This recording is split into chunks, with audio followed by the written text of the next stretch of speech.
വീണ്ടും വരുന്നവനായ യേശുക്രിസ്തുവിൻ്റെ നാമത്തിൽ ഏവർക്കും സ്നേഹവന്ദനം.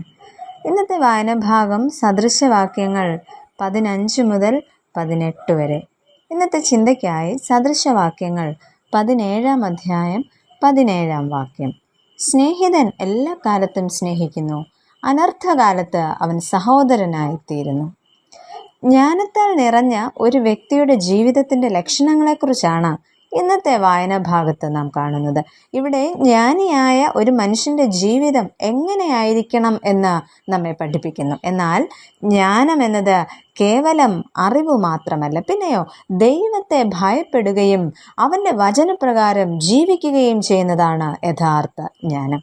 വാക്കുകൾ, ഹൃദയം, വിനയം, കുടുംബജീവിതം, സൗഹൃദം, കോപം, സമ്പത്ത്, ദൈവഭയം എന്നിവയെക്കുറിച്ചും ഇന്നത്തെ വായനാഭാഗത്ത് നമുക്ക് കാണുവാനായിട്ട് സാധിക്കുന്നു. എന്നാൽ ജ്ഞാനം നിറഞ്ഞ ജീവിത ലക്ഷണങ്ങളിൽ ചില കാര്യങ്ങളെക്കുറിച്ച് നമുക്ക് ചിന്തിക്കാമെന്നത്രേ ആഗ്രഹിക്കുന്നത്. ഒന്നാമതായിട്ട്, ജ്ഞാനം നിറഞ്ഞ വ്യക്തി സൗമ്യമായി സംസാരിക്കുന്നു. മൃദുവായ ഉത്തരം അഥവാ സൗമ്യമായ സംസാരത്തെക്കുറിച്ച് 15 അധ്യായത്തിൽ പറയുന്നു. ഒരു ജ്ഞാനി തൻ്റെ നാവിനെ നിയന്ത്രിക്കുകയും വിനയത്തോടെ ജീവിക്കുകയും ചെയ്യും.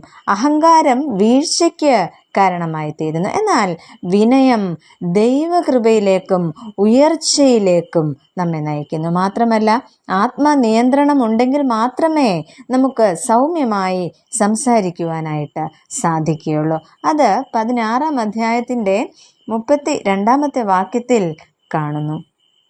ഇത്തരത്തിൽ ആത്മനിയന്ത്രണമുള്ളവർക്കേ വികാരങ്ങൾ നിയന്ത്രിക്കുവാനായിട്ട് സാധിക്കുകയുള്ളൂ. അങ്ങനെയുള്ളവർക്ക് സൗമ്യമായി സംസാരിക്കുവാനും പരിശുദ്ധാത്മാവിൻ്റെ ഫലങ്ങൾ ജീവിതത്തിൽ പ്രകടമാക്കുവാനും സാധിക്കും. പ്രിയമുള്ളവരെ, നമ്മുടെ ജീവിതത്തിൽ ഇന്ന് പരിശുദ്ധാത്മാവിൻ്റെ ഫലങ്ങൾ പ്രകടമായി കാണുന്നുണ്ടോ?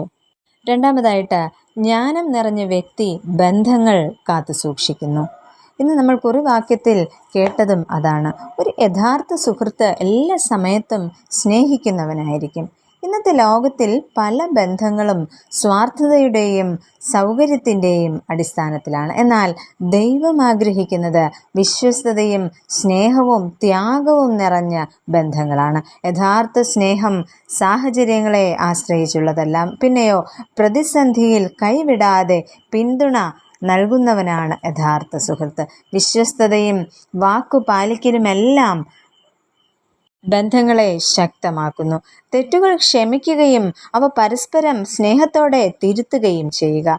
പകയും പഴയ വിദ്വേഷങ്ങളും മറക്കാതെ പൊറുക്കാതെ തുടരുന്നത് ബന്ധങ്ങളെ തകർക്കുന്ന ഒരു കാര്യമാണ്. അതിനാൽ തർക്കങ്ങൾ നീട്ടിക്കൊണ്ടു പോകാതെ അനുരഞ്ജനത്തിനായി ശ്രമിക്കുക. വിനയവും ക്ഷമയും ബന്ധങ്ങളെ ശക്തിപ്പെടുത്തും. പ്രിയമുള്ളവരെ, നമ്മുടെ ബന്ധങ്ങളിൽ വിള്ളൽ സംഭവിച്ചിട്ടുണ്ടോ എന്ന് നമുക്ക് ശാന്തമായി ചിന്തിക്കാം. ഉണ്ടെങ്കിൽ ദൈവം നമുക്ക് നൽകിയിരിക്കുന്ന ജ്ഞാനം ഉപയോഗിച്ച് നിരപ്പിൻ്റെ വാഹകരായിത്തീരാം. അതിന് ദൈവം തമ്പുരാൻ നമ്മെ ഏവരെയും ശക്തീകരിക്കട്ടെ. നമുക്ക് പ്രാർത്ഥിക്കാം. പ്രിയ കർത്താവേ, അവിടുന്ന് ഞങ്ങൾക്ക് നൽകിയിരിക്കുന്ന ദിവ്യമായ ജ്ഞാനത്തിനായി സ്തോത്രം ചെയ്യുന്നു.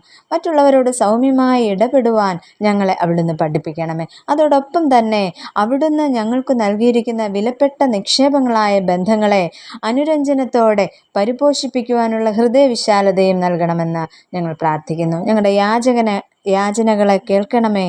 ആമേൻ.